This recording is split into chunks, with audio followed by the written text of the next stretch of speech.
Hi అండి. Welcome back to my channel RSMS universe. నేను మీ స్వాతి. అందరూ ఎలా ఉన్నారు? బాగున్నారా? ఇవాల్టి మన వీడియో ఏంటంటే బిర్యానీ అన్నమాట. బిర్యానీ అనగానే అందరికీ నోట్లో నీళ్ళూరిపోతాయి కదా!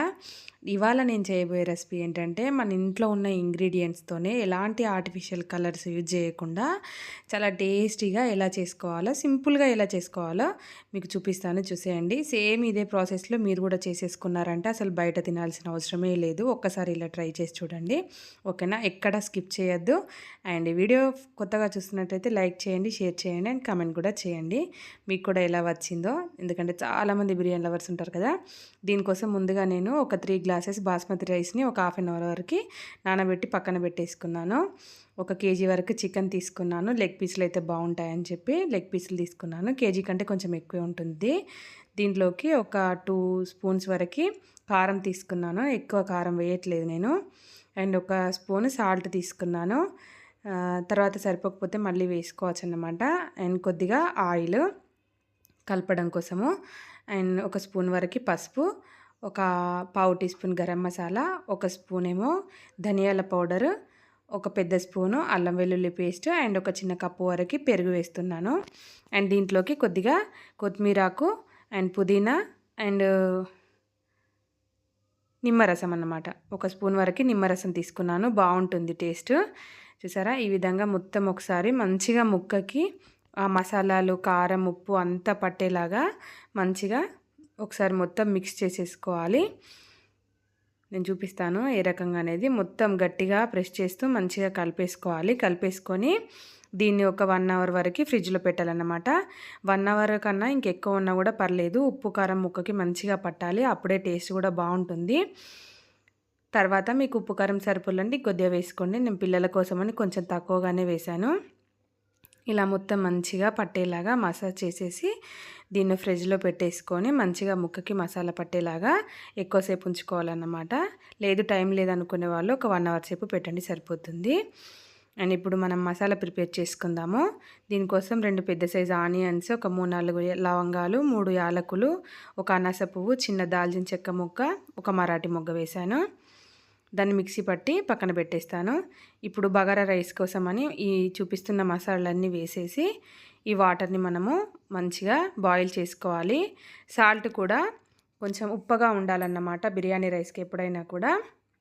అండ్ కసూరి మేతి కూడా వేసాను. ఈ మరుగుతున్న వాటర్లో ఇప్పుడు మనం రైస్ వేసేసుకొని రైస్ని ఒక 80% వరకు ఉడకబెట్టుకోవాలన్నమాట.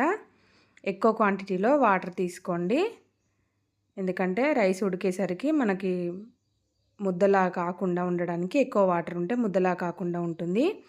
80% వరకు ఉడకబెట్టేసుకొని దీన్ని వడకట్టుకొని ఒక బౌల్లో పెట్టేసుకొని పక్కన ఇప్పుడు బిర్యానీ చేసేసుకుందాము. ఒక వెడల్పాటి మందపాటి బౌల్ తీసుకొని దాంట్లో బిర్యానీకి సరిపడా ఆయిల్ వేసాను. అండ్ ఒక 2 పెద్ద సైజు ఆనియన్స్ని ఇలా సన్నగా తరిగి వేసాను. అండ్ ఒక 4-5 పచ్చిమిరపకాయలు మనం ముందుగా పేస్ట్ పట్టి పెట్టుకున్నాం కదా ఉల్లిగడ్డలతో మసాలాది, అది వేసాను. అండ్ కొంచెం పుదీనా, కొత్తిమీర కూడా వేసేసాను. ఇది మంచిగా ఫ్రై చేసేసుకోండి. వెడల్పాటి బౌల్ అయితేనే బిర్యానీ కూడా చాలా బాగా వస్తుందన్నమాట. ఎక్కువగా ఇలాంటి బౌల్స్ పెట్టడానికి ట్రై చేయండి. చాలా మంచిగా ఫ్రై అయిపోయింది. ఇప్పుడు దీంట్లో చికెన్ వేసేసుకుందాము. నేను ఫ్రైడ్ ఆనియన్స్ సపరేట్గా వేయట్లేదండి, ఎందుకంటే మా పిల్లలు తినరు. అందుకోసమని మీరు సపరేట్గా కావాలంటే పైన గార్నిష్ కోసము ఫ్రైడ్ ఆనియన్స్ ముందుగానే చేసి పెట్టేసుకోండి. ఇప్పుడు చికెన్ని మొత్తం మంచిగా కలిపేసుకుందాము. కలిపేసుకొని దీంట్లో కొద్దిగా వాటర్ అంటే ఒక 50% అట్లా ముందే ఉడకబెట్టేసుకుంటే బాగుంటుంది. టేస్ట్ తొందరగా దమ్ అయిపోతుంది అన్నమాట మనం దమ్ పెట్టుకున్నప్పుడు. చూసారా? చూస్తూనే నోరు ఊరిపోతుంది కదా. సూపర్ అంటే సూపర్గా ఉంటుంది. నేను చాలా మంత్స్ బ్యాక్ చేశాను, మళ్ళీ ఫస్ట్ టైం ఇప్పుడు మళ్ళీ ట్రై చేశాను. కాకపోతే చాలా అంటే చాలా రుచిగా వచ్చింది. కొద్దిగా నెయ్యి కూడా వేస్తున్నాను. నేను ముందుగా నెయ్యి వేయడం మర్చిపోయాను, అందుకే తర్వాత వేస్తున్నాను. నెయ్యి వేస్తే చాలా బాగుంటుంది బిర్యానీ టేస్ట్. అండ్ ఎప్పటికప్పుడు మసాలాలు కూడా మంచిగా మనం మిక్సీ పట్టి వేసేసుకుంటే టేస్ట్ ఇంకా చాలా బాగుంటుందన్నమాట.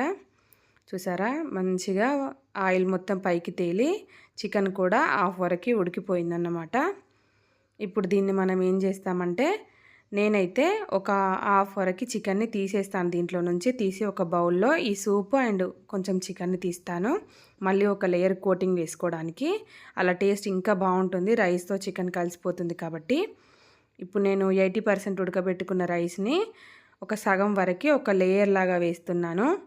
రైస్ ఉడికించేటప్పుడు కొంచెం ఆయిల్ వేయండి, ఇలా పుల్లలాగా వస్తుంది సరే. ఇలా లేయర్ లాగా వేసేసుకోవాలి.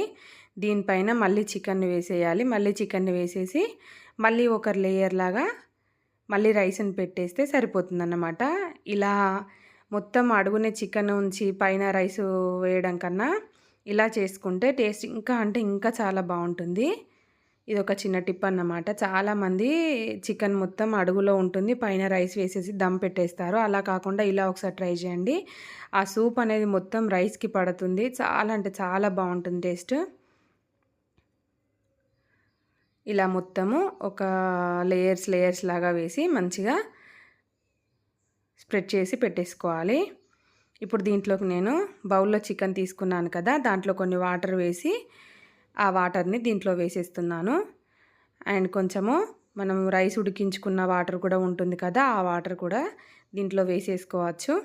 ఎందుకంటే కొంచెం వాటర్ పైన చల్లితే ఆ పైన ఉన్న బిర్యానీ ఆ రైస్ అనేది మంచిగా ఉడుకుతుందన్నమాట పర్ఫెక్ట్గా.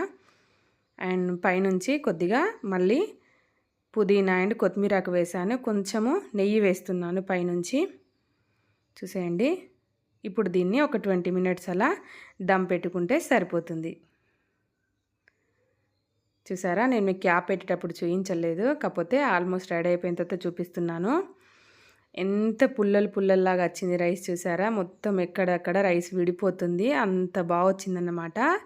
సేమ్ ఇదే నేను చూపించిన టిప్స్తోని మీరు ట్రై చేయండి ఒకసారి, చాలా అంటే చాలా బాగుంటుంది. బిర్యానీ లవర్స్ అయితే మాత్రం బిర్యానీ అంటే అదొక ఎమోషన్ అన్నమాట. చాలా అంటే చాలా బాగుంటుంది. అప్పటి నుంచి నేను చాలా మంత్స్ బ్యాక్ వీడియో ఇది, అప్పటి నుంచి ఇప్పటి వరకు నేను ఇంట్లోనే ప్రిపేర్ చేస్తున్నాను. చూసారా ఎంత బాగుందో, చూస్తే నోరూరిపోతుంది కదా. మీరు కూడా మీ ఇంట్లో ఇలాగే ట్రై చేసి నాకు కంపల్సరీ కమెంట్ సెక్షన్లో కమెంట్ చేయండి. మీరు ఇలా కాకుండా ఇంకా ఏదైనా వేరే మెథడ్లో చేస్తారా కూడా నాకు చెప్పండి, ఓకేనా. నేను కూడా ఇంకా ట్రై చేస్తాను.